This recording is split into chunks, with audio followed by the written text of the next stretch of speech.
to assist, we have to examine, critically analyze from the perspective of religion.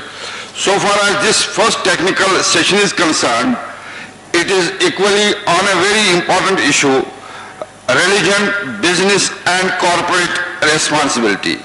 The Honorable Judge of the Supreme Court, yesterday in his keynote address, Honorable Justice Madan, he raised thought-provoking issues which also pertain to this theme.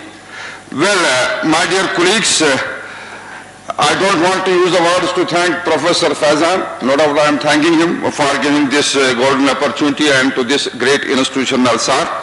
Well, we have two key speakers followed by 4 or 5 other speakers. I would like to request the learned key speakers, they have 20 minutes each, 15 to 20 minutes each, followed by other speakers with 10 minutes. In fact, our endeavor is, it should not be one-way traffic. If the key speakers and other speakers also leave an opportunity for the audience to raise questions, I think that will be an interactive and session that will be better. I call upon Professor W. Durham, Founding Director, International Center for Law and Religion Studies, and Susa Young Gates, Professor of Law from Reuben Law School, Brigham Young University, United States. I request you to take the floor and have 15 minutes, and then followed we can have later some question answer. 15 to 20 minutes, choice is yours, sir. Well, it's a pleasure to be here this morning, and what I'm going to try to do is to speak quickly about religion and the commercial sector. As you know, one of the ideas of this conference is to think about the way religion can play a role with respect to the UN Sustainable Development Goals. And in many ways, religion can be a factor with virtually all of these goals, but it's particularly clear with number 1, which is no poverty, number 2, 0 hunger, number 3, health. Something like 30 to 50% of the health care on earth is rendered by religiously affiliated institutions. Gender equality, number 8 is decent work and economic growth. We'll be talking about religion in the workplace a little later in the conference. Reduced inequalities, and certainly one of the major themes of this conference will be peace, justice, security, and strong institutions. That's Sustainable Goal 16.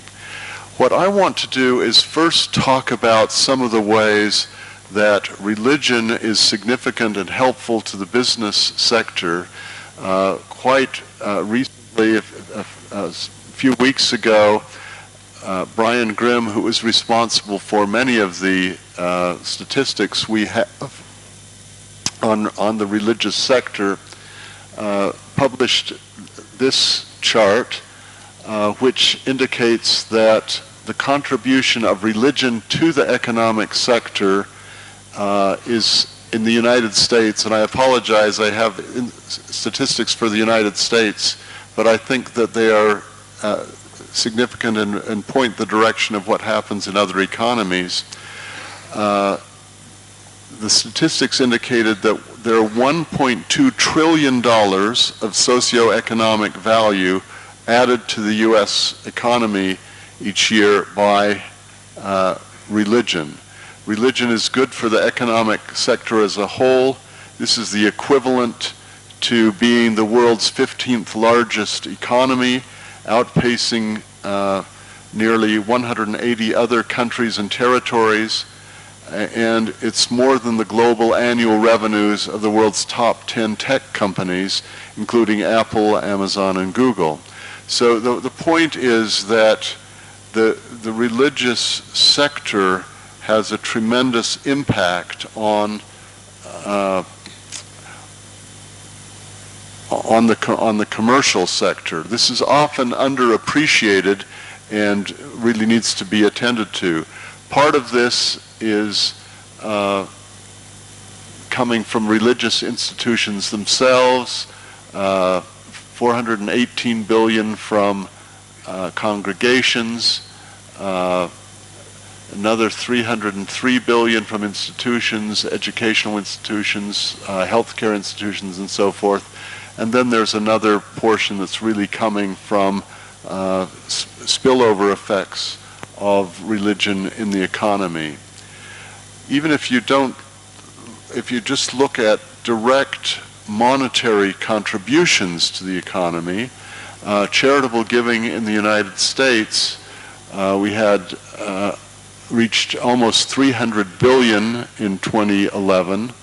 It was about 2% of gross domestic product. Individuals donated about 73% of this. 65% of households gave to charity. There were over 1 million charitable organizations in the U.S. Over 1/3 of all charitable giving is to religious organizations.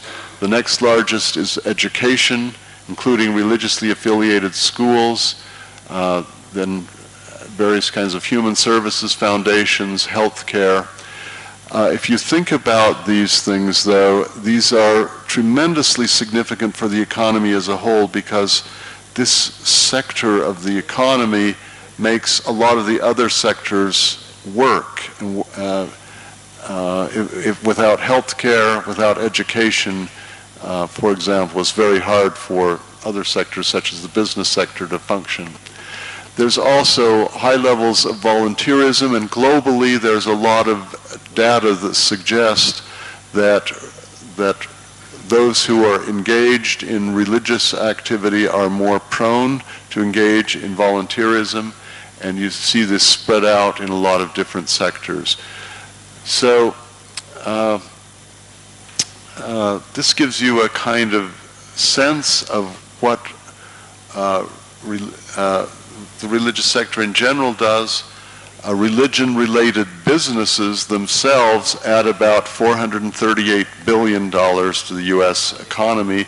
This is a range of businesses, things like halal and kosher food companies, religious media and broadcasting, faith-inspired companies. There's a whole range of things that happen, so that religion plays a critical role in the business sector. Now, of course, one would have to look at what the statistics are. They would obviously be in overall quantum less in other countries, but my suspicion is that they're similar in percentages. One of the things we have learned in recent years is that there tends to be a high correlation between religious freedom in countries and all kinds of other social goods, starting with other human rights, but including gender empowerment, including longevity of democracy, lower levels of armed conflict, economic freedom, overall livability, a whole range of social goods that seem to be bundled together with respect for religious rights. And interestingly, some of the latest research shows how this tends to be linked to things like social stability, peace, some of the other issues we'll be talking about. This is a very excellent book, came out a few years ago by Brian Grimm and Roger Finke. One of their key findings was that restrictions on religious freedom are highly correlated with and appear to be a significant factor in causing religious violence, instability, and so forth. This is interesting. When they did their numbers, people have talked a lot over the past decade or two about the so-called clash of civilizations. When they did their statistical analysis, they controlled for things like civilizational difference. That was not nearly so significant a factor in terms of instability and violence as excessive government regulation of life in general and religion in particular. So this is interesting, and obviously one of the things that is very significant for the business environment is whether you have stability, and interestingly, the religious factor and the religious freedom factor may be very significant, much more significant than people had traditionally assumed. Another interesting piece of information, this is also work done by Brian Grimm, and in this case some colleagues from my university. They've done a lot, there's been a lot of work done showing the relationship between religion and national competitiveness.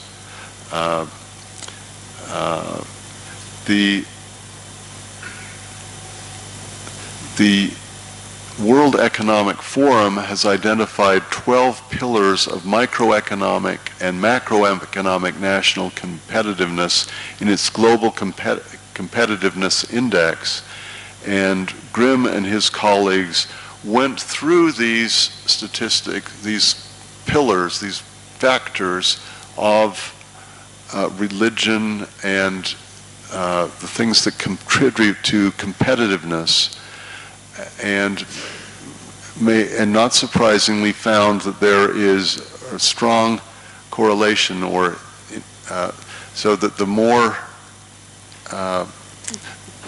the stronger the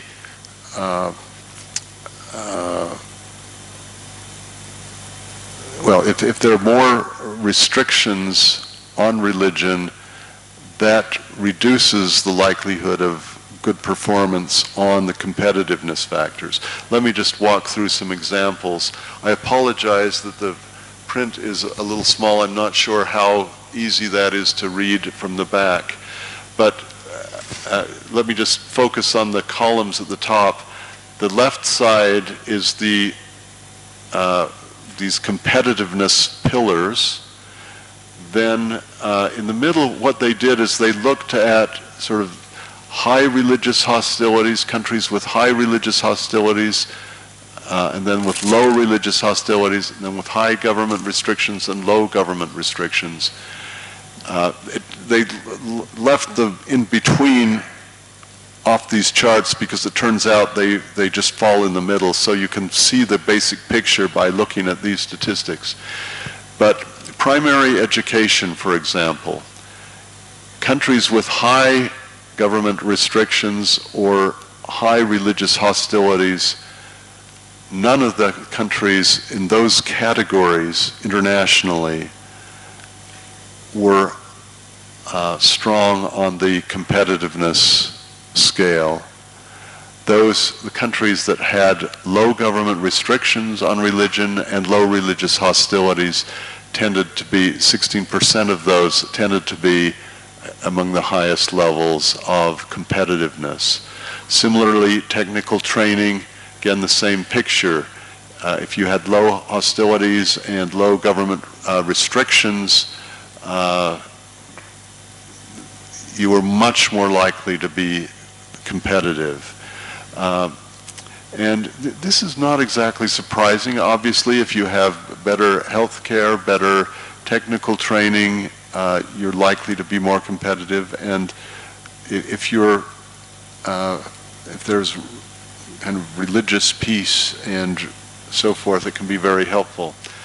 Similarly, I'm not going to talk about all the factors, but this, in practically all of the categories, this basic pattern recurs. But if you think, for example, about innovation, it's not surprising that innovation tends to be higher if people feel free, both politically, religiously. They don't feel threatened in the workplace. They're able to be more creative, more productive in this sense. Similarly, with the market efficiency, business sophistication, it turns out that often people who are engaged in religious activities learn things about networking, commitment to service of others, interacting with other people that facilitates their productivity in the economic sector as well. I'm not going to go through all of these. Let me draw attention to one, though. This is the institutional environment and promoting wealth. It's not obvious from the surface of these statistics, but it turns out this is the category where ethics, anti-corruption, transparency, stability, a number of things like that are carried forward, and it turns out that these are kinds of factors that religion can make a significant difference. The category which really goes the other way, you'll see here the high government restrictions and macroeconomic environment. This figure is skewed because China is one of the countries with a lot of restrictions, but also has a lot of business, so that it skewed that particular statistic.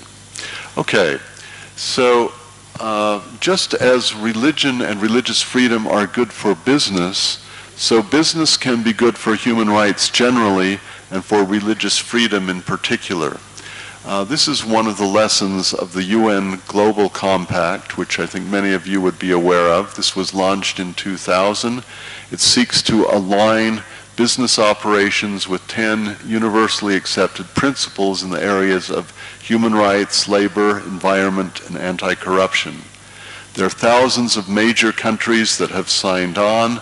They must report annually to remain part of the Global Compact, and this can have a tremendous impact on human rights compliance. The Global Compact represents one of a number of types of initiatives that look to the business and commercial sector to try and advance human rights. It goes without saying that the initial strategy in most countries has been to focus on human rights workers, the political sector, and so forth. But increasingly, it's recognized that if one can get the business sector as well to work in this area, you can increase the likelihood of effective implementation. Now, you might ask, why would companies sign on to something which commits them to higher standards of human rights and so forth? This can cost money. This can have other effects. And there are a number of reasons. I suppose one of the most obvious, and one can be a little cynical about this, public relations. Big companies do not want to be known as human rights violators, and so one of the things they can do, if they can in effect be certified as a company that is living up to a variety of human rights principles, this is going to be attractive.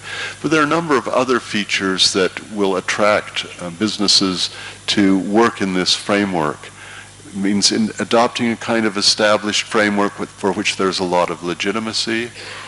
They can share best and emerging practices with other countries. They can advance sustainable solutions. They have opportunities to link their business units internationally with UN Global Compact local networks. There are ways of accessing the UN's extensive knowledge and experience with sustainable development and using Global Compact management tools. So there are a lot of incentives for companies, and a lot of the big multinationals join on. Here are some of the principles, and I'll go through these quickly. But the principle one, businesses should support and respect the protection of internationally proclaimed human rights. There are many of these. I mean, there's a whole panoply of rights, obviously, but I know we've had the experience of working with the people running these organizations and encouraging them to add religious liberty as one of the factors. It's certainly one of the key rights that people are concerned about. Obviously, also companies should make sure they're not complicit in human rights abuses. There are a series of principles related to labor, upholding freedom of association, elimination of forced labors, abolition of child labor, and elimination of discrimination. In some ways these are vague standards, but getting companies to commit themselves to these can be very helpful. Thank you. The third set, which we'll be talking about in some of our sessions today, is the environment.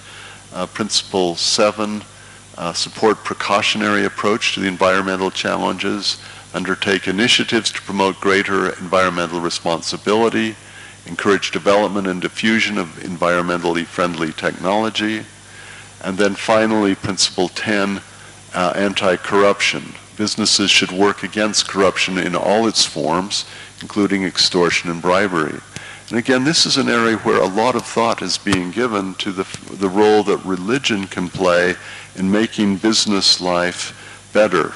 One of the problems globally with corruption is that it's hard to deal with this problem economically. One of the difficulties is the corruptors can outbid governments. And you need some other kinds of moral principles, moral compass, in order to really effectively address corruption. And so this is a factor where religion can make a difference.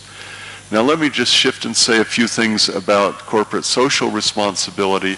There is a lot of international trends in the direction of emphasizing development of corporate conscience. Our justice from the Supreme Court last night talked about that. The UN obviously encourages this. There was a 2011 UN Human Rights Council that unanimously endorsed a set of guiding principles on business and human rights. The International Organization for Standardization creates international business standards and so forth. But more than that, many business leaders themselves want to address social responsibility. Many countries and stock exchanges have introduced requirements in this area, and frankly, customers look for integrity on the part of corporations and businesses if they want to do business with them. So with those things in mind, let me just come to conclude.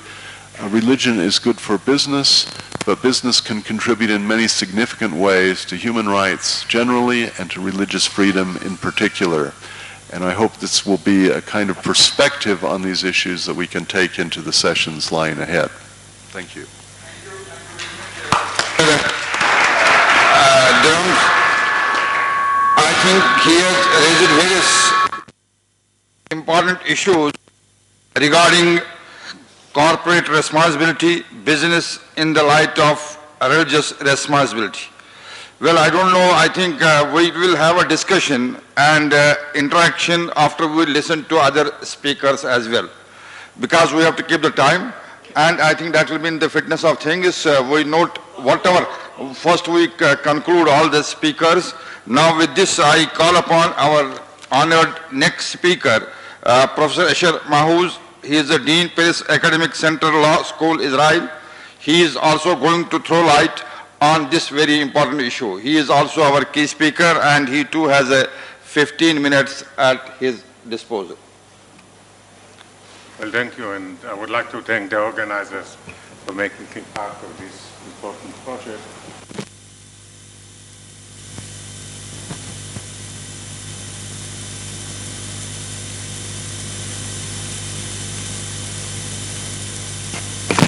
French Foreign Minister Pierre Laval asked Stalin to improve the situation of Catholics in the USSR so as not to provoke a quarrel with the Pope. At that, Stalin sarcastically reacted, "The Pope, how many divisions does he have?" When informed about this event, Pius XII responded, "You can tell my son Joseph that he will meet my divisions in heaven." In his book, The Madman, Nietzsche tells about a madman who lit a lantern in the bright morning hours, ran in the marketplace, and screamed, "I'm looking for God, I'm looking for God." To this, the mocking crowd shouted, "God is dead. God remains dead, and we have killed him." In April 2009, the Newsweek magazine ran a special report on the decline of religion in the United States. Referring to the radical death of God theological movement of the 60s, the magazine declared the end of Christian America.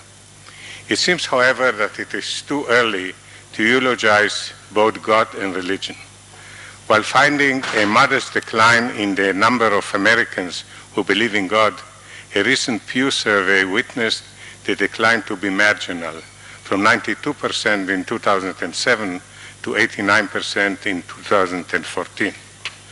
Professor Tom Smith of the University of Chicago likewise found that while the belief in God has decreased in most countries, in his word, the decline is quite marginal. And what about Stalin and the Pope? Just look, where are Stalin and communism, and where are the Pope and Christianity these days? Napoleon was much wiser. He instructed his minister to treat the Pope as if he had 2 million men at his command. I choose to start my short presentation with these episodes in order to alert that we cannot and should not ignore religion when dealing with social issues. This caveat has two folds. We cannot ignore the religious part of society, even if it counts merely 89%, and must cater for their needs. Moreover, when trying to gain them over, it is wise not to erect an artificial divider between society and religion. Yet the argument goes much further. Religion, whether commanded by God or created by men, is a result of many generations of wisdom and include a plethora of ideas and moral lessons for all. A fine example of sustainability and social responsibility in ancient times may be found in the Talmudic story about Honi, a sage who lived in the 1st century. And the Talmud tells us, one day he was journeying on the road and he saw a man planting a carob tree. He asked him, "How long does it take for this tree to bear fruit?" The man replied, 70 years. He then further asked him, "Are you certain that you will live another 70 years? The man replied, "I found ready-grown carob trees in the world. As my forefathers planted this for me, so I too plant this for my children." Honi sat down to have a meal, and sleep overcame him. As he slept, a rocky formation enclosed upon him, which hid him from sight, and he continued to sleep for 70 years. When he awoke, he saw a man gathering the carob tree and asked him, "Are you the man who planted the tree?" The man replied, "I am his grandson." Thereupon he exclaimed, "It is clear that I slept for 70 years." Corporate social responsibility in whatever term clashes with corporate, not less than individual, natural desire to maximize benefits. Instead, corporates and other businesses are expected not only to make their profit in an honest manner, but also to care for their workers, customers, and even competitors, and share their wealth with society from whom they benefited, and care for the environment and sustainability. The ideology behind this demand derives from social, moral, and philosophical background. It is submitted that one of the major actors in this field is religion. In a study on religion and corporate social responsibility, Cliff Lynn, a marketing professional, concluded that, in his word, even though some corporations strive to separate religion and commerce altogether to achieve unity within the organizations, it is only a fruitless toil due to the existence of corporate social responsibility, a combination of ethics and business. He went on to examine the perspectives of 6 major religions to C.S.R. and came up with the conclusion that corporate social responsibility is supported by most religions. This presents the notion of a universal acceptance and agreement on the correct and desirable behaviors of people as a whole. Overall, he said, Catholicism, Protestantism, Islam, Judaism, Hinduism, and Buddhism possess principles and values that suggest influence on corporate social responsibility. And most of them provide either direct or indirect support to this practice within business. Islam, Judaism, and Catholicism are religions that encourage benevolence and righteous acts through intrinsic values. The expected and ultimate ideal behaviors are explicitly stated through commandments that are imposed on the believers. It is also noted that all three religions promote the importance of being a morally good person. Being a good person includes being responsible to oneself and being considerate towards others, while abiding to the ethical values of the religion. Such principles allow for the development of intrinsic values. Followers are loyal to these values as it provides a healthy and ethical guideline to life. Buddhism and Hinduism values also support the practice of corporate social responsibility. However, these two religions are more diverse and do not have explicit set principles or rules to follow. Both religions emphasize the importance of reaching nirvana or moksha, I hope I pronounce it correctly, leading to a more individualistic view, because nirvana or moksha can only be attained through the individual's actions within the reincarnation cycle. Buddhists and Hindus will take their actions on the benefit they will receive from them. Even though such practices encourage the tradition of good deeds and consideration, they are proven to be instrumental goods since it ultimately determines the future of the individual. Because both religions do not have a written text in which to follow, Buddhist and Hindu principles are implicitly initiated, which allows for a more individualistic liberal interpretation. In a way, Protestantism works the same way. He regarded it as the sole religion discussed where its principles are mixed regarding the practice of corporate social responsibilities. On the one hand, Protestants are required to follow the Bible according to their own free personal interpretation. Many passages within the Bible explicitly state to do good works following Christ's example. From this, we could say that Protestantism supports many of the models of corporate social responsibilities. May I take a moment to say that we have more or less 4 models of corporate social responsibility. The first one, the ethical model, is connected with the name of Mahatma Gandhi, who advocated this. It means voluntary commitment by companies to public welfare. The second, the statist, was advocated by Nehru, and it is state ownership and legal requirements determine corporate responsibility. The third one, the liberal, no wonder, by Milton Friedman, corporate responsibility is limited to private owners, namely the shareholders. And finally, the stakeholder model, which was advocated by Edward Freeman, says that companies respond to the needs of stakeholders, and stakeholders are not only shareholders, but customers, employees, communities, etc. René Cassin, the drafter of the Universal Declaration of Human Rights, wrote an article entitled From the 10 Commandments to Human Rights. He taught that human rights must have deeper foundation than just humanistic thinking. He wrote that through thousands of years, the moral authority of the Bible has not changed and is still relevant to our days. Centuries have passed. Judaism has throughout unparalleled trials preserved its passion for justice and its desire to contribute to the defense of the rights of men of all races and origins, along the lines of the very principle with which it was entrusted 2,000 years ago. The 10 Commandments, the first code of the essential duties of men, have suffered many an outrage in history and continue to suffer. Their moral authority remains intact. Indeed, in the Bible, which is the cradle of monotheistic religions, one may find vast sources advancing C.S.R.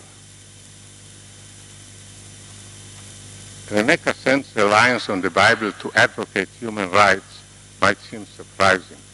This is so since the Bible does not propound a concept of rights, but adheres to a concept of duties. Indeed, even the term human rights is absent, as is the term rights in general. Yet, as shown by the late Professor Cover,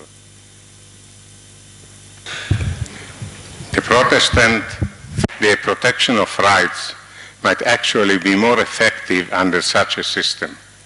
It is submitted that the jurisprudence of duties is especially suitable when dealing with business and corporate responsibility. Allow me to conclude with a contemporary story of Aaron Feuerstein. Aaron was the owner of the flourishing Malden Mills textile company in Lawrence, Massachusetts. In the winter of 1995, a terrible fire broke out in Massachusetts, totally burning the mills. Aaron received $300 million in compensation from his insurer. Everyone expected Aaron, then over 70 years of age, to take the money and retire happily. To their amazement, he borrowed another $100 million and rebuilt the plant rather than move to the Far East, where labor was cheap. He moreover paid his 3,000 employees full salaries during the reconstruction amounting to $25 million. When asked why he made such a foolish decision, he replied, "I've turned for guidance to the Torah, the book of the Jewish law, where we are being told, you are not permitted to oppress the working man because he is poor and he is needy, amongst your brethren and amongst the non-Jew in your community."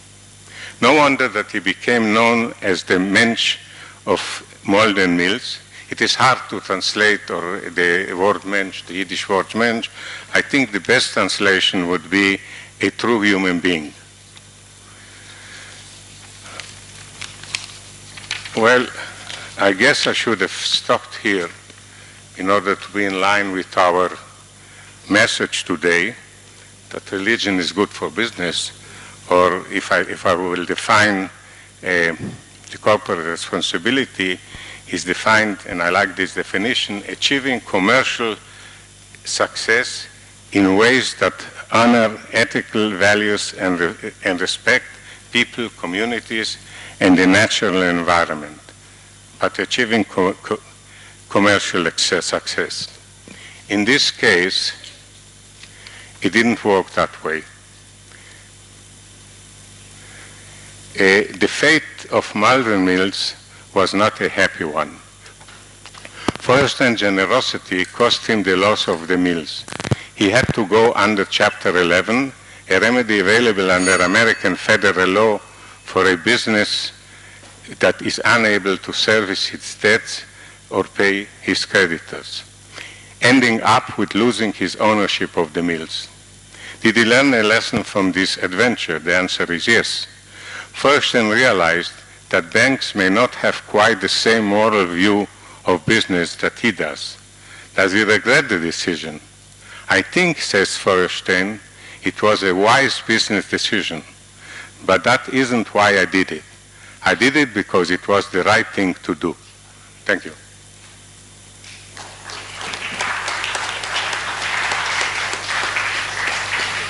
Thank you very much, Professor, for raising very vital and important issues, and really supported by various religious texts of major religions. As we have decided, the questions and clarifications shall be at the end. Now I will call upon the speakers.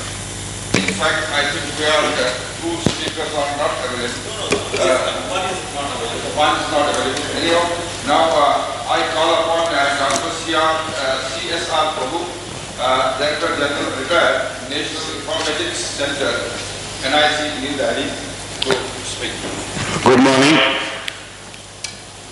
Today I'll talk about the corporate social responsibility in the context of religion and what is the common ground of all religions, whether they are really different from each other, what are the differences and what are the common grounds which will enable better corporate social responsibility.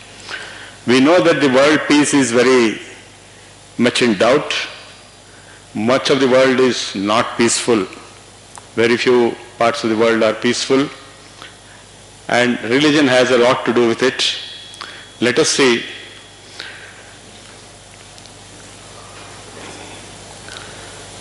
Is peace only the absence of conflict, or does peace mean more than that? Whether it will enable richness in life.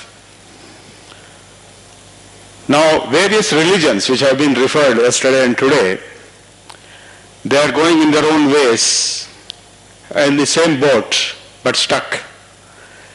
Why is it like that? Are they really independent of each other?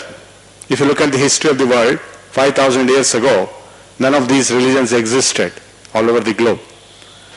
The Sanatana Dharma of the Vedas was there, and all these religions which came up were only offshoots of the same, because they all emphasize more or less the same values of ethics in different forms of worship or different forms of upasana or sampradaya.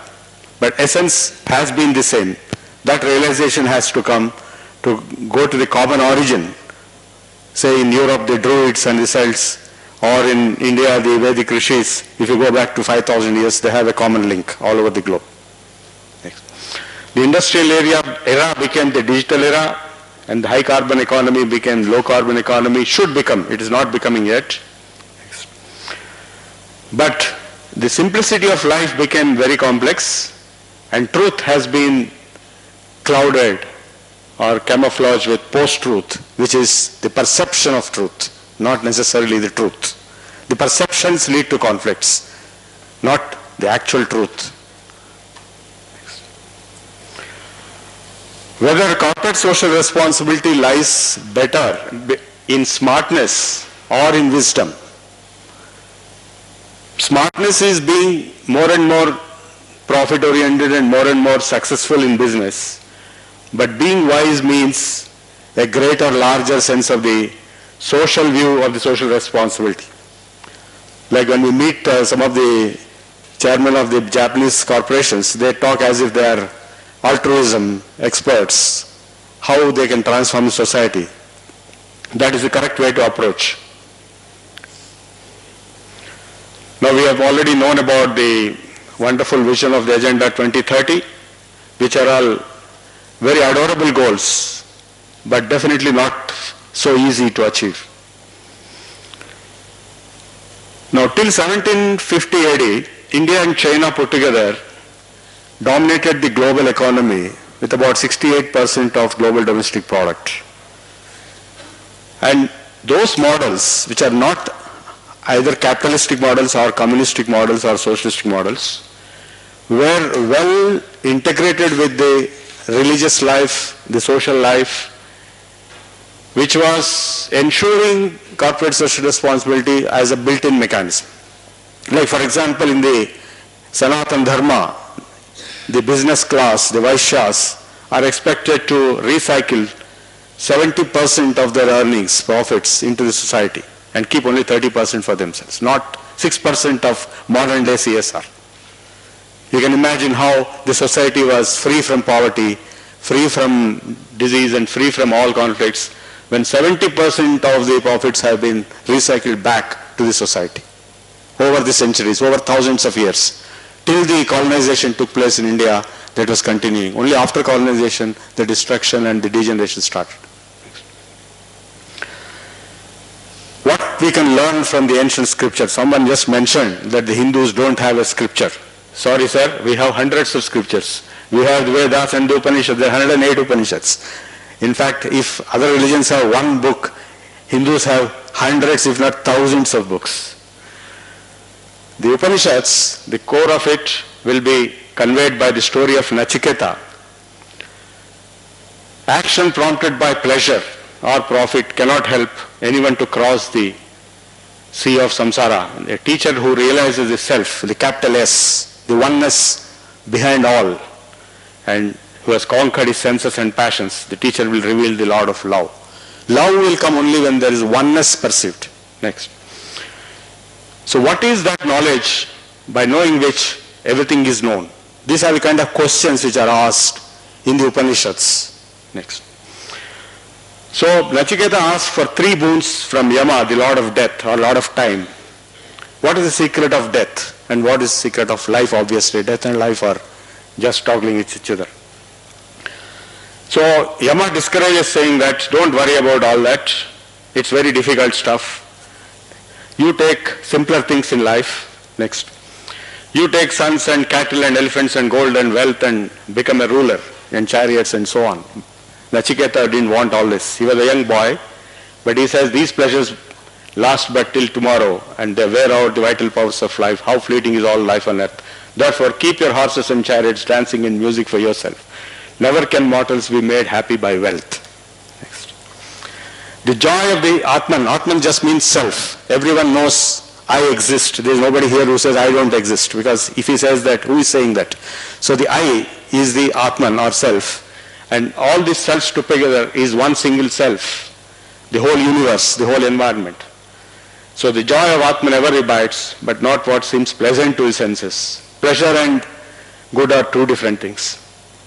The joy of the self, but they miss the goal of life who prefer the pleasant, perennial joy or passing pleasure. This is the choice one is to make always. The wise recognize these 2, but not the ignorant. Next. Ignorant of their ignorance. Most of us are ignorant of our own ignorance, yet wise in our own esteem.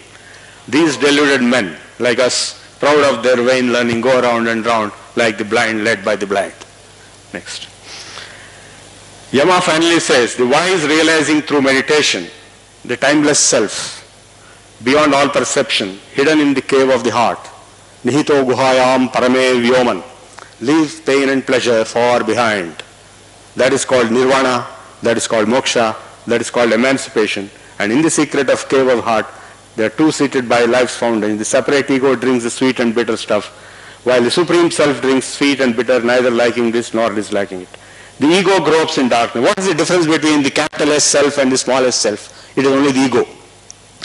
Individual egos are small s selves, and someone who transcends ego merges into the capital S self, which is Khuda, or which is God, when you objectify it. Next.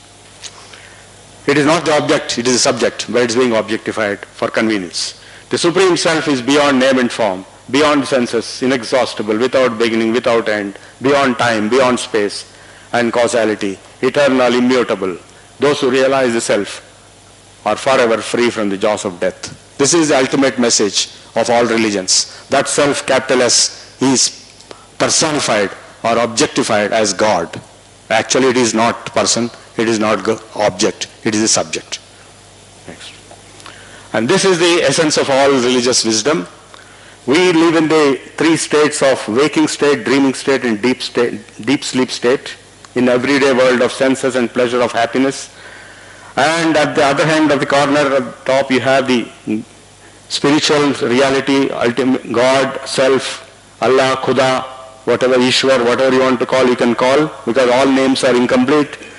And that is Turiya, the transcendent beyond the 3 states of existence. And the ego is there within the 3 states. And Maya is covering up the whole domain of the world as if it is real. Maya means something which appears to be real, but it is not in the real sense. The truth is only one, and this is what was known to the rishis through yoga, through the Vedas, through the tapasya or austerities. And now I will focus finally on what is dharma.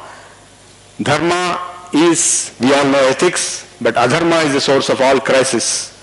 And dharma yoga, which I coined and I am presenting to you, is a 5-step process where there will be a transformation through yoga, after which there will be only a service-oriented approach. The corporates, if they take a service-oriented approach to society, the entire business is service only, not just 6% of earnings. So oneness enabling profound resonance, oneness leads to love.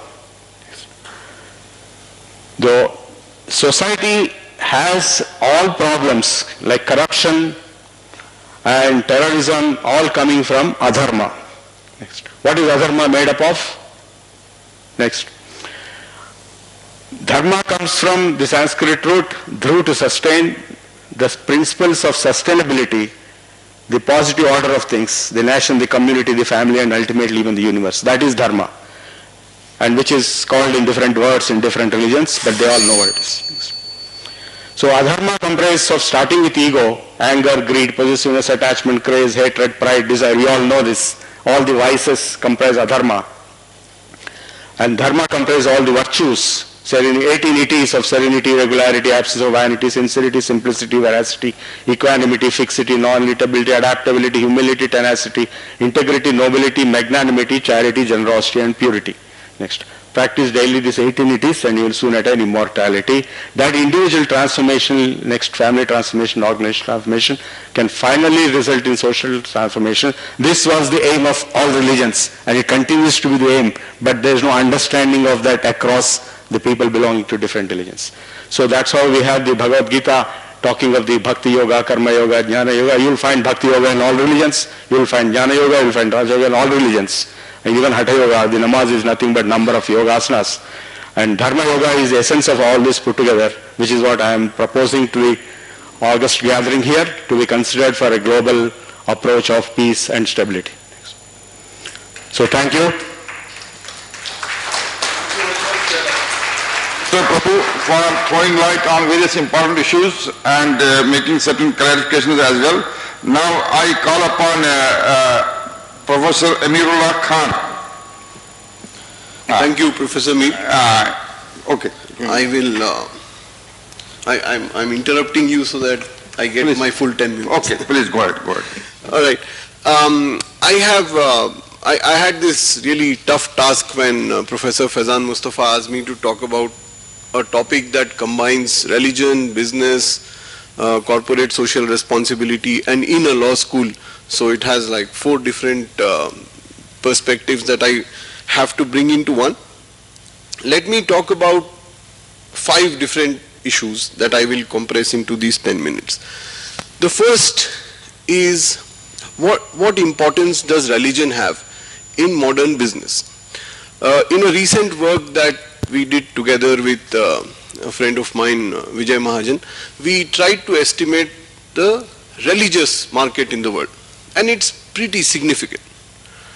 For example, just to give you a background, the top 10 rural countries in the world today are, you're here in the biggest one, India, China, Pakistan, Bangladesh, Vietnam, Ethiopia, Egypt, Philippines, Nigeria, and the surprising one is the United States. These are the top 10 countries by rural populations. 9 of them are very poor.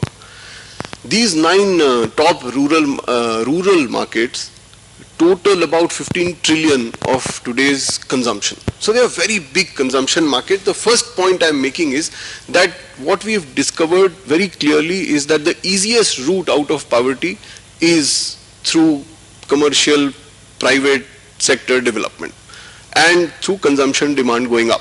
So nearly 68% is the consumption demand in these countries. As it goes up, poverty comes down. China is a great example. The rich countries of the world, huge amounts of remittances, 400 billion from the US. Within India, about 20 billion from migration in the country. And therefore, the importance of the fact that, look at what is common to these 10 countries.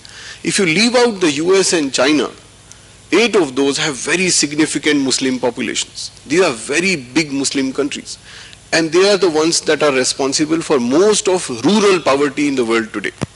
These are countries where we find the world's largest markets come up during 2 occasions, Ramzan and Miladun Nabi. Both Egypt and Indonesia, you find markets that add up to a total of about $20 to $30 billion a year. So the role of business in religion. We estimated zakat funds, for example, in the Arab world, and zakat funds last year estimatedly would be about $25 billion. So look at the possibility that exists as when you bring together business, religion, religious functions and philanthropy. That's point 1. The second point I want to make is the point on India. What's happening in India now, and this is where I bring in this whole issue of mandatory CSR. What's happening in India now is tremendous poverty. We are home to 300 million of the world's most miserably poor. We are also the 6th largest country in the world in terms of GDP. So here you have this strange situation where you have acute poverty and you have rising wealth. Why don't the two come together? Why doesn't it mitigate poverty? That was the big reason why we had this debate 10 years ago, when we had people like you, the legal luminaries, mandating that each firm should spend 2% on their corporate social responsibilities. For economists like me, we just shuddered when this was told, that how can you mandate firms to spend X percentage of their money? It was very clearly adding to this whole unease of doing business in India. It was adding 2% tax. But what do you do in a country where you have 12%, you are the 12th largest in terms of high net worth individuals, but where the spending on philanthropy is minuscule. Professor Durham talked about 300 billion being spent in the US on philanthropy. In India, if you do a very, very wide estimate, a very generous estimate, you don't come to $3 billion. So therefore, was mandatory CSR the answer that the legal fraternity threw up to increase philanthropic spending? That's point number 2. Point 3, when you look at Indian philanthropy, does Indian philanthropy exist? Yes, very minuscule, but it does exist. Why does it exist? There have been very little work, and I must confess we economists have done very little work on philanthropic spending in India. There's been very minor literature. When you look at that literature, you find that predominantly philanthropic spending in India is either altruistic, or from the devout, or from those who are skeptics, those who are skeptical of the government, but largely it is people who are spending money on religion. That is where most of our philanthropy comes in.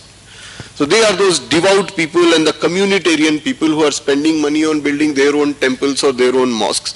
And therefore you will find that this funding goes in very specific directions dictated by religious influences of the super rich.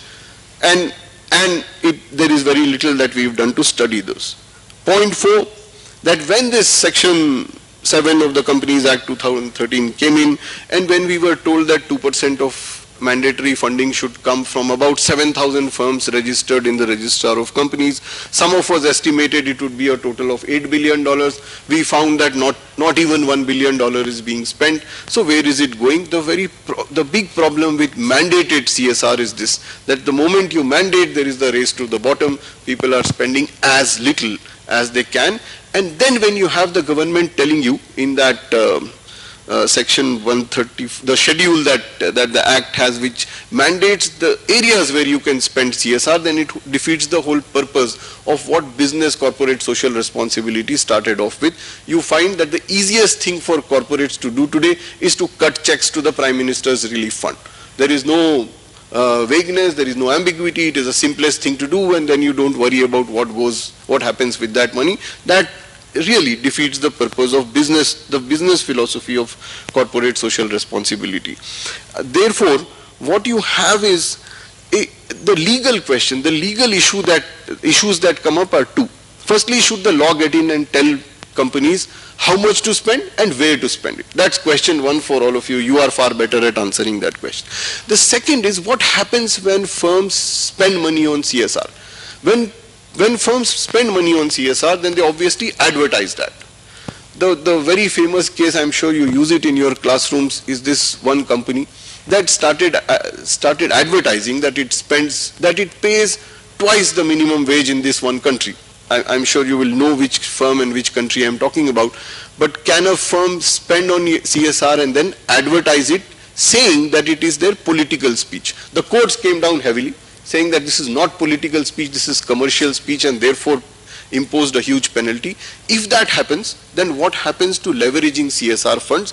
Do firms have the freedom to overstate their spending and allow the CSR spend to return them commercial benefits, or will courts come in and dictate what will be the language of the message that goes after CSR spend. That's an interesting case study. I hope that law schools, I'm sure a law school of the quality of Nalsar does take up those issues. That brings me to the last point that I wanted to make, and that last point that I want to make is a reiteration of the fact that when you bring all this together, you find that you have some stellar examples of how religion has come in through corporate social responsibility and private business to alleviate poverty in various parts of the world. I hope that some students and professors here would be incentivized to take this up as research, because we've done very little on that. For example, a rough estimate, when Unilever used the Kumbh Mela,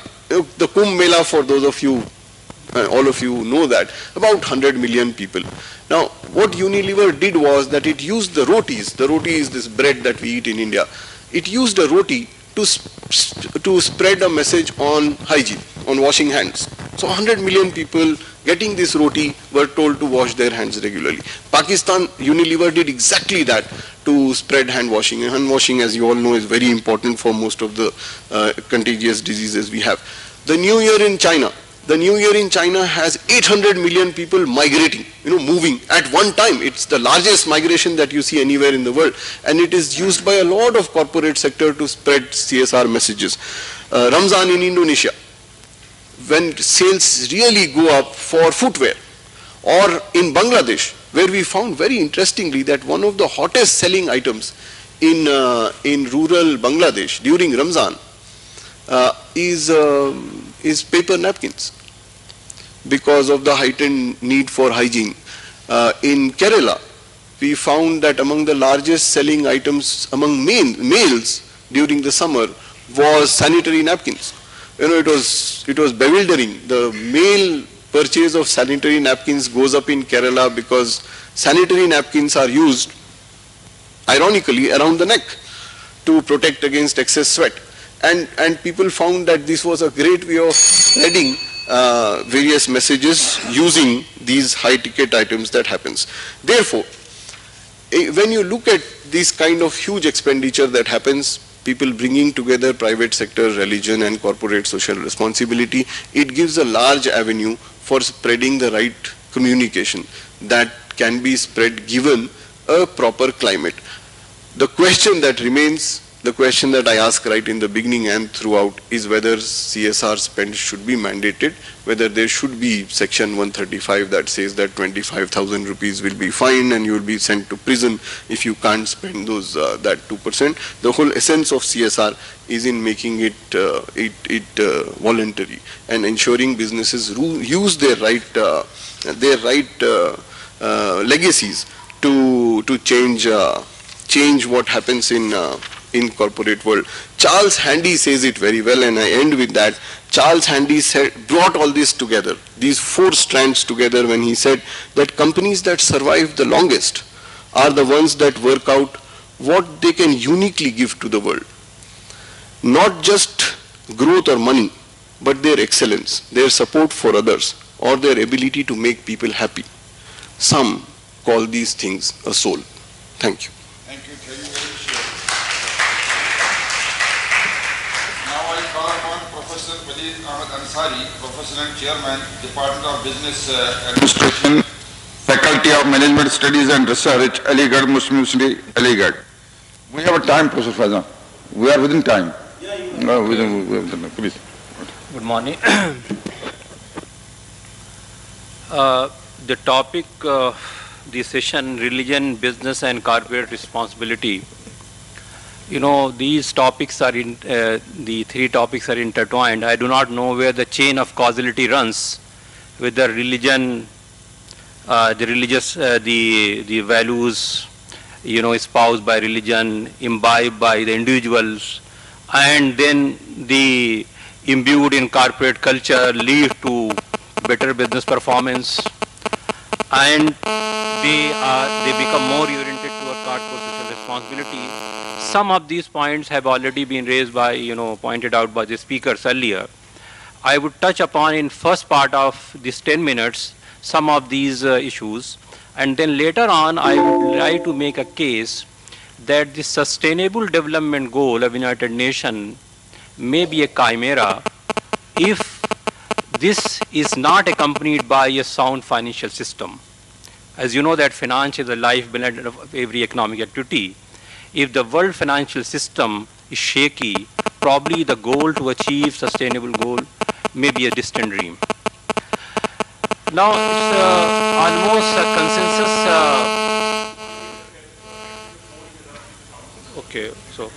I'll switch off. Just okay, that I'll switch off because I'm not doing with PowerPoint because power corrupts and PowerPoint corrupts absolutely.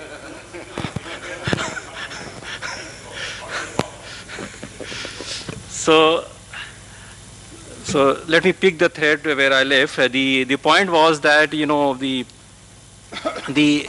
Economist famous magazine in 1999 wrote an obituary of God and wrote that after a long career the Almighty has passed into history.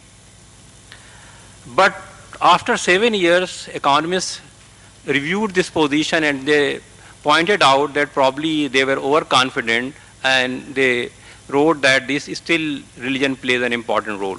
So that point need not overemphasize that religion plays an important role.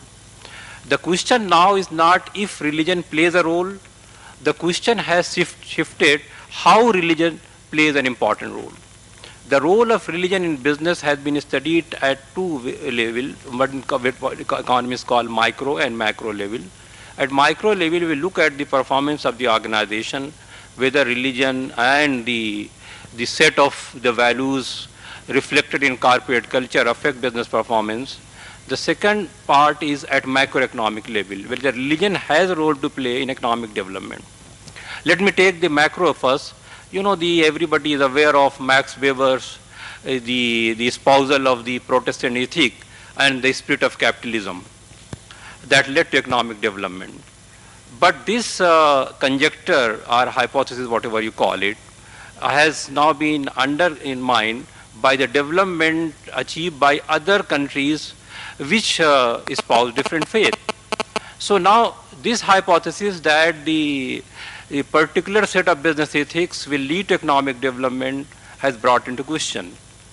And therefore, if we can recall the Interfaith Declaration of 1993, where the three faiths, Abrahamic faith like Islam, Judaism and Christianity, they came out with some common shared ethical values.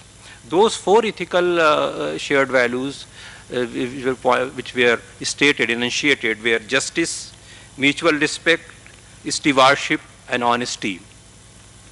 So one thing which has emerged is that no faith has a monopoly on economic development. Probably we do not have luxury of changing religion of one country and making an experiment what impact it has on economic development. We can't do that because that can be done only in lab. But religion does play a role, and the question has shifted from if to how. Second important thing is which we find that if you look at the nature of work at the organization level, it has itself undergone change.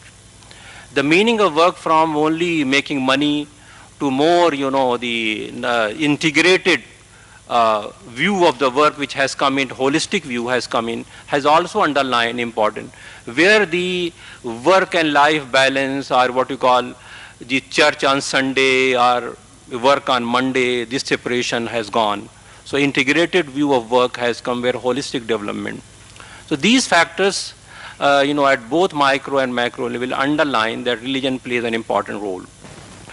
Coming to my second the part of the issue which I would like to discuss with you is that the sustainable goals, 17 goals are there. They are very ambitious, they are very holistic, and for achieving these goals we require huge amount of fund mobilization money, and where not only government, private and every stakeholders has to be involved in that. So my concern is that this financial system, in the wake of financial crisis, and the fault line which erupted on account of that, has highlighted unless we repair and fix the financial system, probably the achievement of these goals, which are very ambitious, may be a bit difficult. Before I take up what are the problems which plagued by the financial system, let me point out some of these things. Like, you know that if you look at the financial system which prevails today, there are some issues of concern, like over-reliance of debt. And the financial crisis, one of the major factors behind financial use of leverage, what we call it, debt. And various books have come out, and there is a consensus that debt is the main factor which causing economic financial crisis. Be the debt of the individual, be it the debt of corporation, be the debt of the government, which has played the key role in. And as you know that we students of economics are taught that if a company pollutes, then it should be called upon to pay the penalty.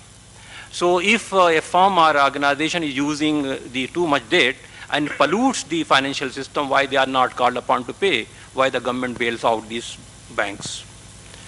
And why debt is provided the advantageous position vis-a-vis equity? Why tax the interest payment as tax deductible, whereas equity is not given that benefit? So one thing is that over-reliance of debt, we have to take care of that. Too much debt in the economy may peril the financial system. Second aspect which I would like to highlight is the financialization of the economy. The role of financial economy has gone up. In the United States, 40%, up to 40%, and that has not been accompanied by the reduction in inequalities and income. Well, rather, it has widened the inequalities. There was a time when the famous management thinker, Peter Drucker, said that the gap between the top management and the worker, the gap, should not be more than 40 times, but it has swelled to 500 times and is growing. So the huge gap, it has not been accompanied by the reduction in inequalities and income. Well, this is another. And financialization is only for 1% that occupy Wall Street and other thing, and these the financial managers, the Wall Street, the Treasury and Wall Street nexus plays out, and then what happens in the financial market is spills over to the Main Street, from Wall Street to Main Street.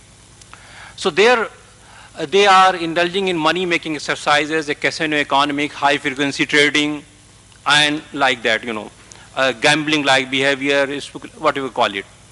So all these have got great impact. The behavior of the corporate manager is fixed on the quarterly profit, the share prices. So what we have inherited is efficient market and efficient governance. So market may be efficient, but that is a debatable thing again, but the governance has declined. So this is another the fault line which we find in the financial system. And the fourth important point which I'd like to make is use of derivatives in the financial system, which not leads to risk sharing, but rather risk shifting. The famous management, the investor Warren Buffett once called derivative as weapon of mass destruction, WMD of financial market. And these elegant models and all that, they have, the Black and Scholes and the financial derivatives, they have brought havoc to the financial system and like that. So my point is that unless we take care of these concerns, probably we may not be in a position to achieve we will have a shaky foundation, and on a shaky foundation you can't build strong edifice of economic growth, the sustainable goals.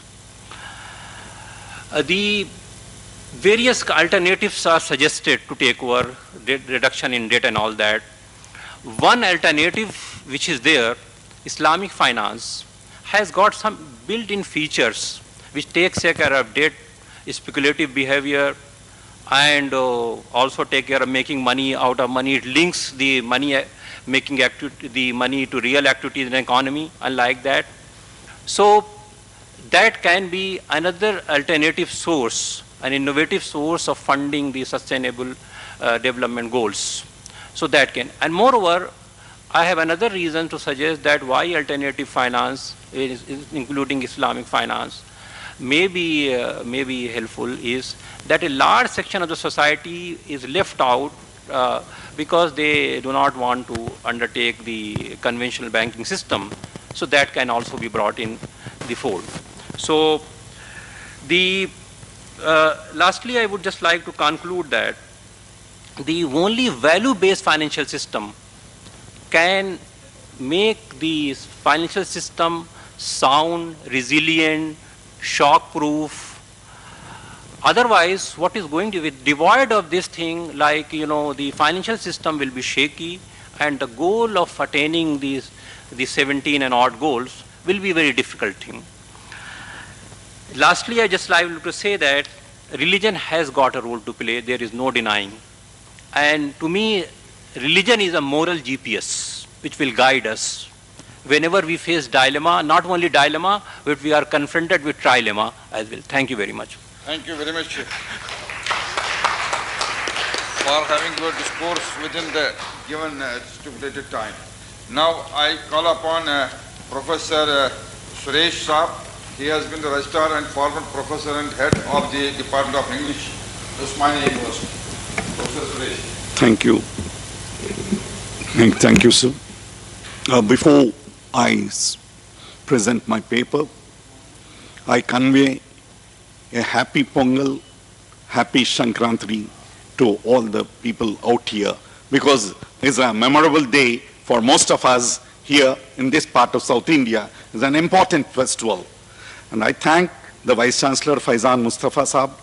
Some time ago I had a different experience with him, but anyhow, I thank Faizan Mustafa Saab again, and I thank my guru who is sitting across, Professor Vidyadhar Reddy, who was my teacher when I was doing MBA.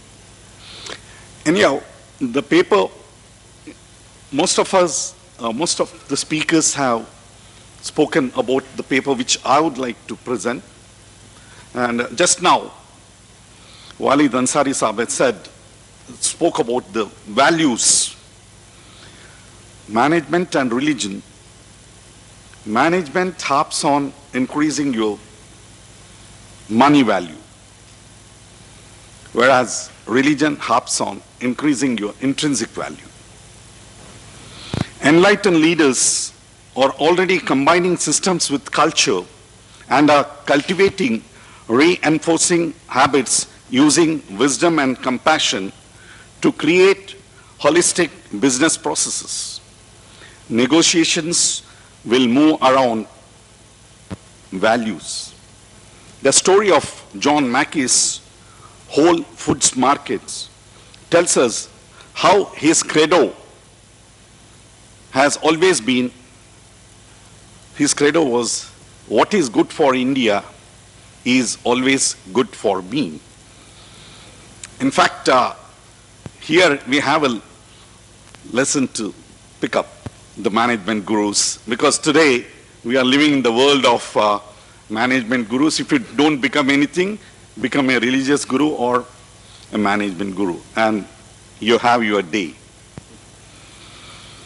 Management, no doubt, aims at the people around you, whereas religion speaks of the flow inside of the universe and to celebrate it inside the world that exists. The objective of management is to conserve energy, sharpen knowledge, build bridges with the problems of happiness. And it is religion that has the potential to unleash a new heroic spirit into managerial enterprise by placing a higher value on values than on money. Swami Vivekananda now was not only a great spiritual teacher who explicated the teachings of his master Sri Ramakrishna and strove for their dissemination and application in practice, he was also a great philosopher.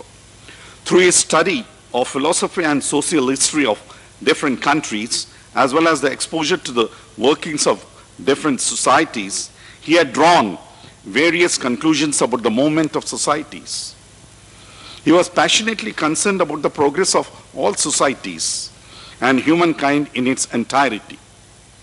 Various hints about how this progress can be brought about in practice or scattered throughout his sayings and writings.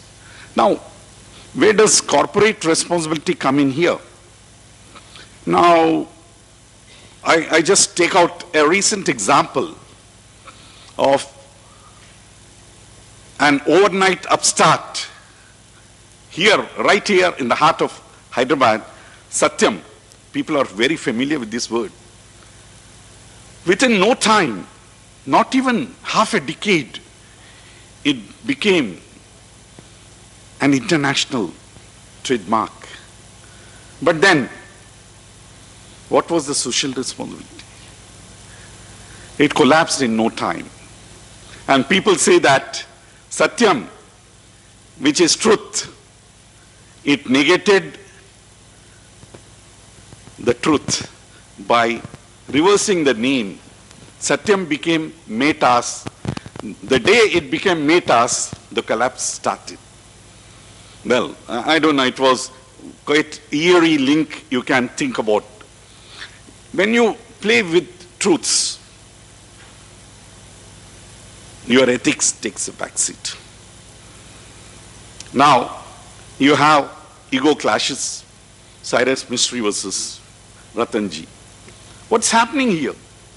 Global giants, sheer massive ego, because absence of values. Nobody thinks twice before washing the dirty linen. Here, that's why Swami Vivekananda is very relevant. Basic to the scheme of human development at the collective level, Swamiji presented was his emphasis on the principle that the many and the one are the same reality. That the manifold is not valueless because it is through the many that we reach the one. Someone was saying that Hinduism and Buddhism, it harps on the self, but then everything starts from the self. From self you go into the universe. I have formulated 4 fundamental tenets of Vedanta in a form that would be useful for subsequent development. Support for these tenets, apart from being available in the Vedantic literature, can be found in many places, as Prabhu sir was telling, in the lectures and writings of many. You have them, you name them, you can have them. Many of the lectures, including Swami Vivekananda's. The first step he talks about is there is a unitive, sentient existence in the empirical world, which though immanent in it also transcends it. This existence called cosmic self is infinite, indivisible, irreducible, immutable, beyond time, beyond the reach of the senses and the rational mind. See, management harps on this rational mind, whereas there is nothing wrong if you are irrational at some time, at certain place in time. There is nothing wrong. Management is about the 3 tenses, whereas 3 tenses, present tense, past tense, future tense. Whereas religion is only intense and nothing to do with tense or tension.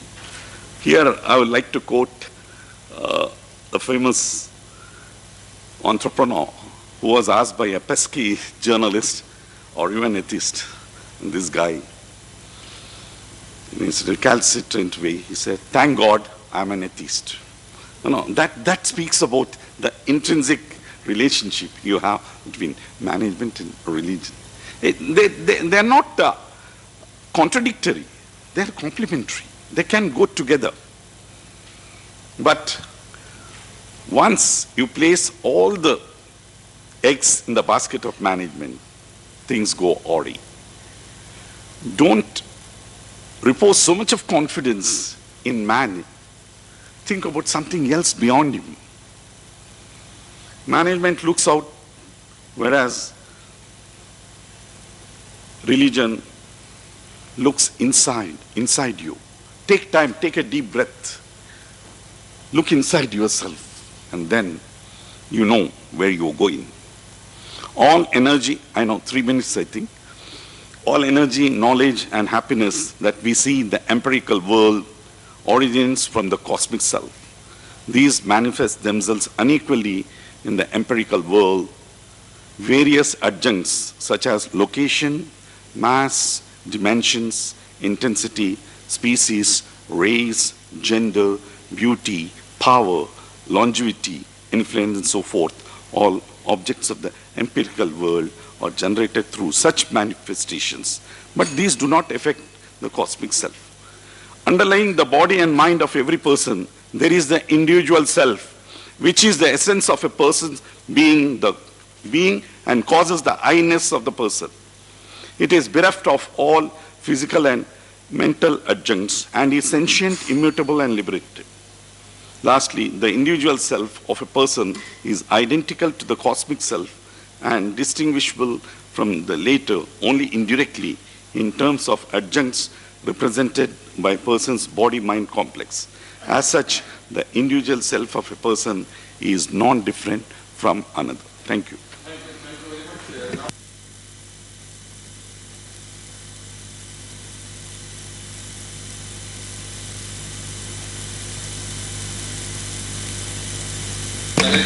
National Academy of Legal Studies and Research, Durham. Now, he is going to speak on this topic. Good morning to you, everyone, and a happy Sankranti to you all. First, I would like to thank Professor Faizan Mustafa for giving me this opportunity to present this paper to this esteemed audience. For all of you who have chosen to listen to me, I appreciate it and thank you very much. Today I'm going to take a different route altogether from what we have listened to about peace, stability, and social responsibility. I'm going to cover it from a, as I said, from a different perspective, that I would be covering mostly 5 religions that have a definite impact in the world of social responsibility, as well as how human beings conduct their lives in order to be ethical, in order to be socially responsible, and also in order to be kind and live in peace. To begin this, my study encompasses the select few of many distinguishable areas of the world of religions and their relationship with countries, businesses, and social responsibility, enabling the reader to broaden and deepen understanding of the origins of their civilization from 5 centuries to 5 millennium to the modern era. Scholars dating back to Adam Smith and Max Weber assert that religion plays a fundamental role in shaping individuals' behavior to build one's future. Therefore, each religion influences individuals in many different methods, and it's befitting for us to explore or study the consequences of such a stimuli. Due to the scope of this article, only 5 religions in the world are discussed, though other religions might be alluded to: Hinduism, Christianity, Islam, Zoroastrianism, and Jainism. Indian civilization originated from the Indus Valley. Hinduism was at its peak when the Indus Valley civilization existed. Everyone knows about it, about the Indus cities. The development that civilization took place during the Indus Valley has begun laid the foundations for Indian civilization as well as Indian progress. Hinduism, as we all know, was a prominent polytheistic religion synthesized between 500 BC and 3000 CE. Vedas, Upanishads, Bhagavad Gita, and epics are the sacred books of Hindus. Hindu philosophy has a presence in every sphere of life, certainly including business. Central to the Hindu way of life is the concept of dharma, which in context of doing business relatively translates as compassion or moral obligation of each adult to contribute to the greater good of the society, that is being socially responsible and ethical.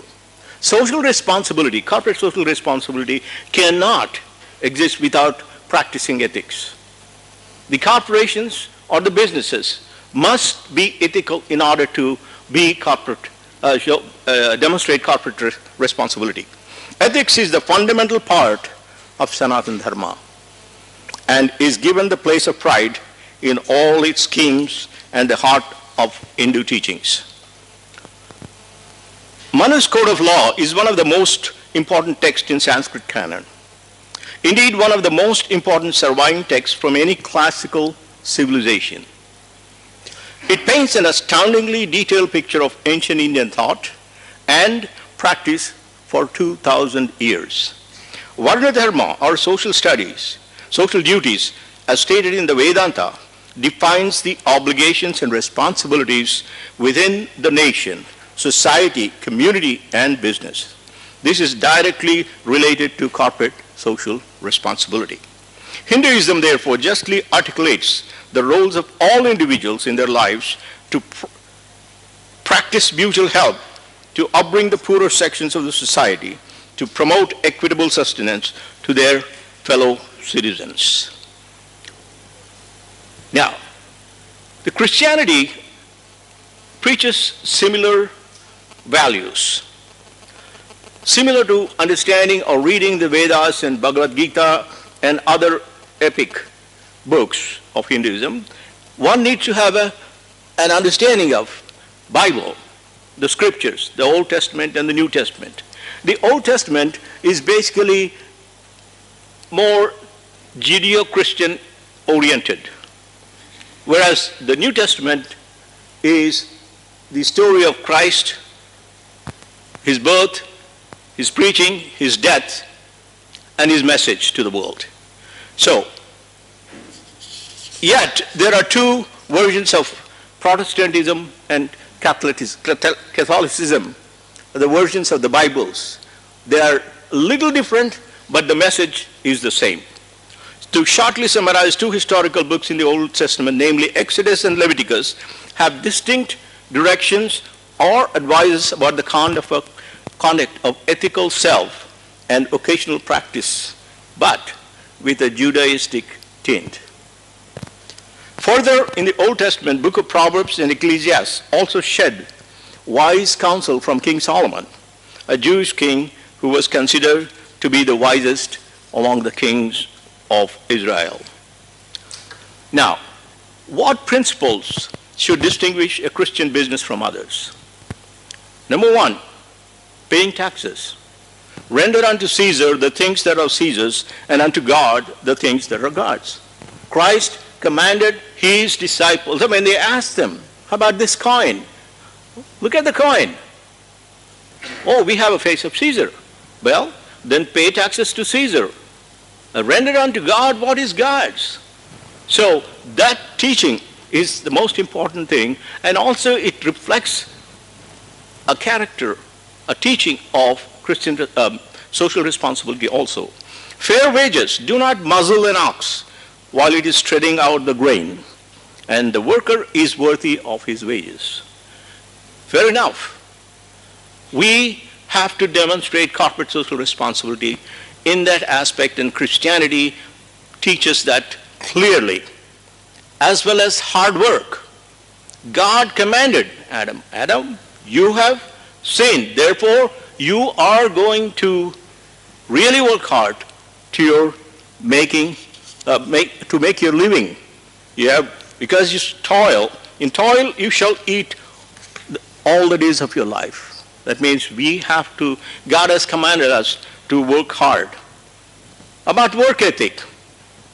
Work for much of the ancient history of the human race has been hard and degrading. Not many Hebrews wanted to really work hard and degrading work as we look at the history. It was not the norm for Hebrew, classical or medieval cultures. But What does King Solomon say? He clearly states, in hard words, not in soft words. Go to the ant, O sluggard, consider her ways, and be wise. Without having any chief or ruler, she prepares food. How long will you be lie there, O sluggard? A little sleep or little slumber, poverty will come upon you like a vagabond. That means we cannot slumber, we cannot be idle. We are expected to work hard. Asceticism is one of the things which originated during the Renaissance period, and Protestant theologians argued in favor of asceticism. Martin Luther, who opposed Pope Leo, he was very much in favor of work as a rule of law. And the Protestant Reformation took place, and the new person on the screen was Benjamin Franklin, who really promoted business for profit. Then the acquisitive nature took over. Christianity has its roots in spiritual values, including ethical and moral principles. However, the modern-day Christians aspire to be rich, like the rest, be more acquisitive, and can be observed through the practices, especially the materialistic aspects of life in many countries. Now, Islam is defined by Quran itself. Work ethic is defined. Man is called upon to utilize time in pursuit of work by declaring that God has made the day as means of seeking sustenance. The person who through hard work seeks God's bounty, which includes all appropriate means of earning one's livelihood, is most highly praised. Islamic business ethic. The Prophet said, the honest and the truthful businessman will be in Jannah. God has permitted for you to trade and prohibit interest. Islam prohibits kickbacks and favors in business transactions.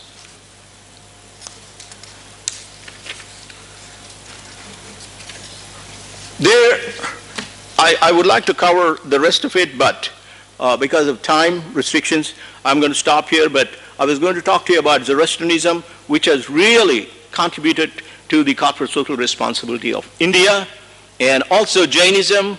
And Jains have taken up the business part of it and have played an important role. And lastly, the communist impact, the Marxism also had an impact in India's life. And that is one area that really balanced the equation when we look at the work as well as the business part of it.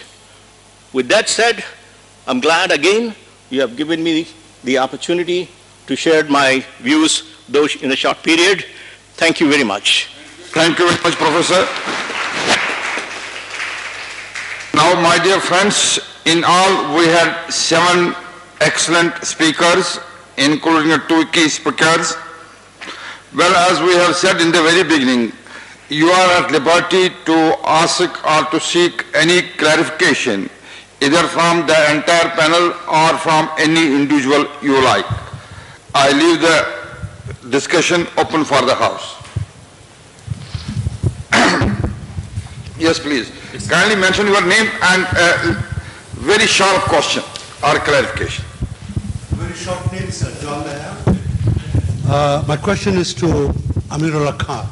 To begin with, let me just for a second congratulating you on an absolutely brilliant and original presentation.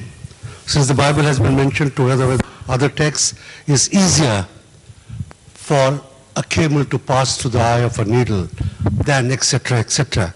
So when you discuss corporate social responsibility, can you do that without interrogating the state's receding from social responsibility and thereby taxing these wealthy people who want to become wealthier?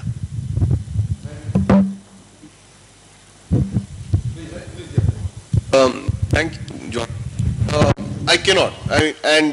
Therefore, in that framework that I discussed very briefly, one of the prominent set of C.S.R. practitioners are what are known as the skeptics or the investors who believe that the government has receded and therefore it is my responsibility. What happens therefore is this very pernicious fallout, which is that I start behaving that I am stepping in where the government should, and therefore I further will need some incentives.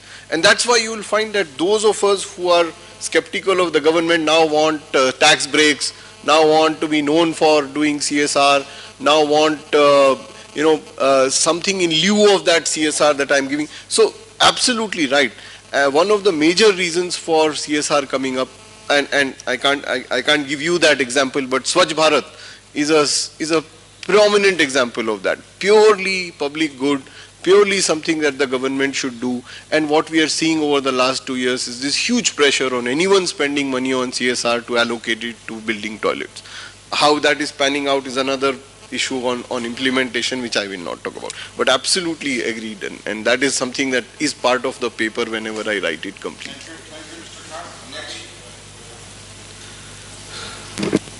Next. So, my name is Ravi Nair from the South Asia Human Rights Documentation Center, and I must confess to a discomfort after hearing the presenters this morning. We are in a law school. I respect religion and its philanthropic character, and that must be encouraged. Must also understand that CSR, or corporate social responsibility, was basically devised by the huge multinationals, Nike and McDonald's, arising out of litigation in the US, to evade governmental regulation. 1. 2, the way the corporate multinationals have been devising methods, and I'll give you only 2 or 3 examples because of the brevity of time here. 1, the targets in the Kyoto Protocol on emissions completely lobbied against by the corporate lobby led by the International Chamber of Commerce to make sure that they were almost nothing. Second, the excellently drafted UN norms on responsibilities of transnational corporations and other business enterprises with regard to human rights, completely voted down in the UN Human Rights Council by corporate bodies influencing their governments and creating a very weak instrumentality in the form of a special rapporteur who has really no powers. 3, you must understand that India has an excellent example of how corporate responsibility, social responsibility, is being evaded in a massive manner. We have a saffron-clad Rasputin who formed his company in 2006 in the name of drugs and pharmaceuticals, has now created a 450 million empire completely outside any governmental regulation, has created ostensibly a remedy for AIDS, epilepsy and cancer, and is in direct violation of the government of India's own law on Magical Remedies Act. And the government refuses to take responsibility. I can go on and on. I should only say that the intersection of religion and corporate responsibility is very important, but please do not forget that the legal norms must always be in question. In fact, you should have made a presentation over here on this topic. Would you like to react to him? Or? I mean, we just agree. I think, yeah.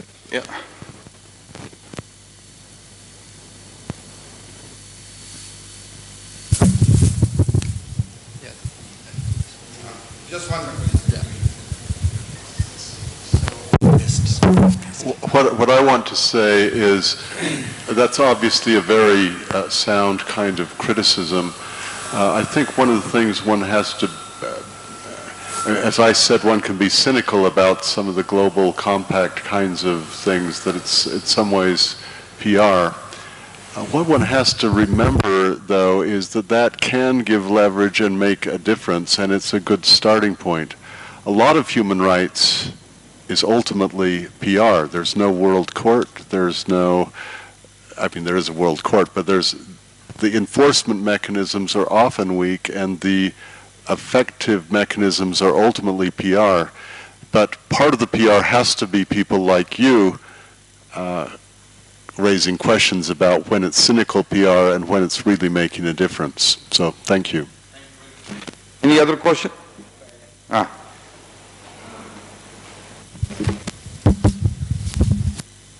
thank you so much for the speakers for all the lovely speeches. In fact, I particularly appreciated Amirullah Khan's speech and agree with John Dayal and Ravi Nair when they say that the CSR is kind of an eyewash in a sense, and the state has actually receded now. And since we're talking in the context of religion, and I can give the example of Islam. Islam had this idea right at the very beginning, the very concept of zakat, where 200% of a person's income was put into a state institution called the Baitul Mal, where it was the state which was involved in doing this. And that even the 200% was the minimum amount given, not the maximum. So you could have given more. And several scholars and several jurists, particularly Imam Shatibi, developed the idea of maslaha, which is public good, statecraft for public good, which is completely absent from religion. So perhaps these institutions or these ideas in Islam, and of course there may be corresponding ideas in other religions too, must be made use of to use religion and bring the state back into doing social good. And one other thing which I like to say that, you see, today if you take even the Indian budget, more than 2 lakh crores are being spent on defense, more than that. Whereas if you compare that to the amount which is being allocated for education and other things, it's very minimal comparatively. So these things will have to be looked into.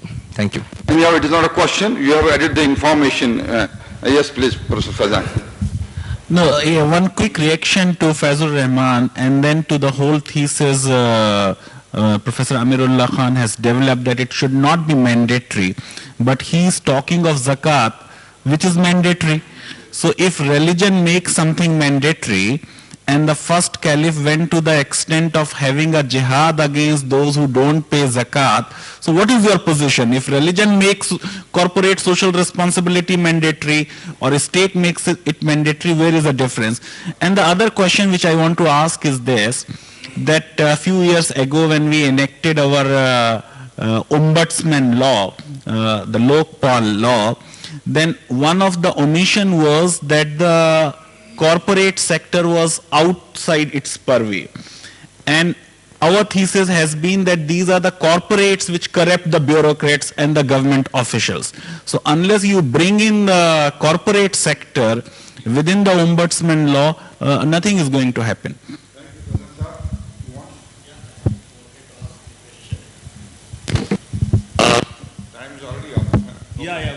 It is a very brief question.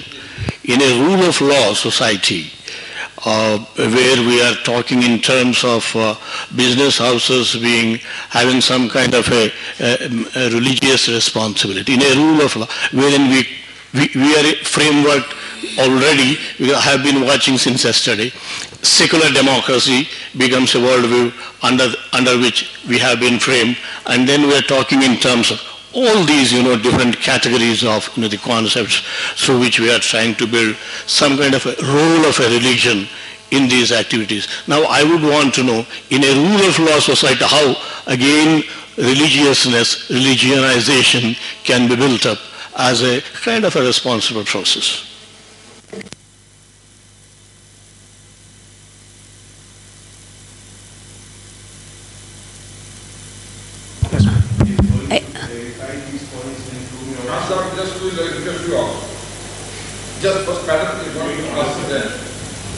I have a very brief question, very brief. None of the Indian speakers, in terms of corporate responsibility, brought in Bhopal tragedy, for instance, or in the context of the US, the creation of hydrogen bomb and the whole nuclear race that is being projected by Catholic nations, Protestant nations, everyone. And the huge loss of life is total corporate responsibility, and by any religion ethics. You may call it sin, you may call it anything, but no government and no religion has really condemned it, and none of you in this very important session have alluded to it, even in the wildest in a way. Now we have the last question by Mr. Alisa. Mr. Fazur Rahman and Professor Fazal Mustafa, they mentioned about zakat, there is a verse in Quran which says, وَيَسْأَلُونَكَ مَاذَا يُنْفِقُونَ قُلِ الْأَفْوَى. They ask you, how much to spend? And the response is, whatever is surplus, whatever is beyond your needs. And I was reading somewhere that Allama Iqbal, during a visit to Egypt, he went to the Grand Mufti. On his visit to Al-Azhar, he put this question to the Grand Mufti of Al-Azhar. And the Grand Mufti, he says, yes, this is in Quran, but this cannot be made mandatory. And zakat also, we must not forget, because when you say it is mandatory, you are talking about the Sunni law.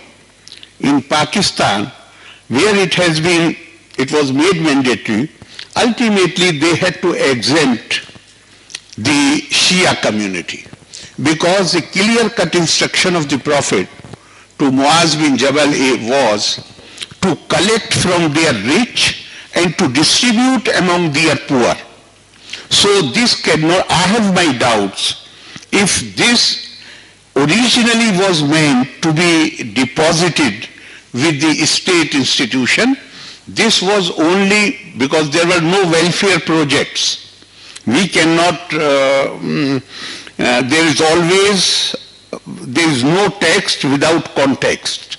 The context was that this money was used only for the poor people, not generally for the welfare purpose. So the thing I wanted to clarify was that it is not mandatory.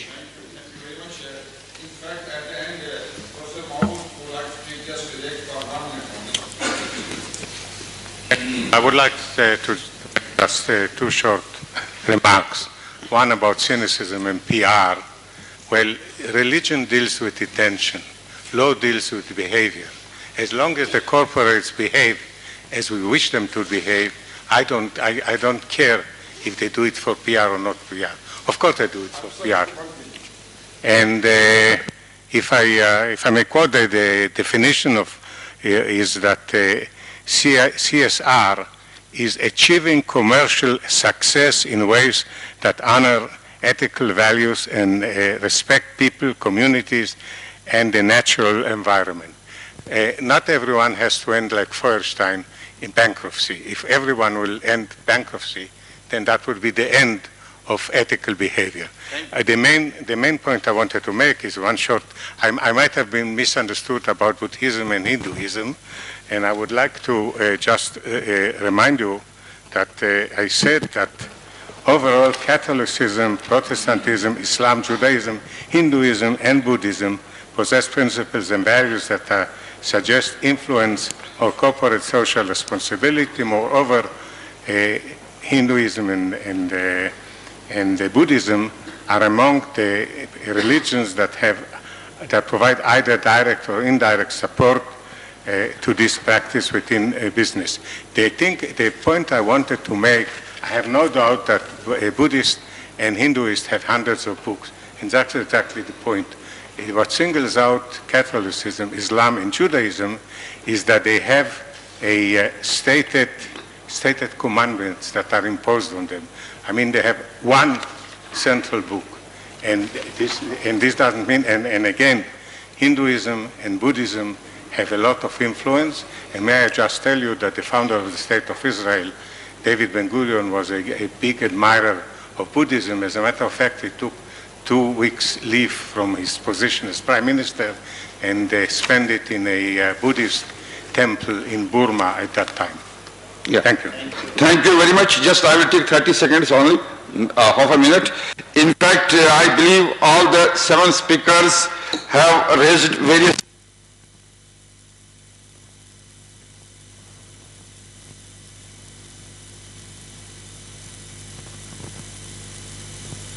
true Christian, true Muslim, true Jew, whatever you are bound to serve humanity and human cause.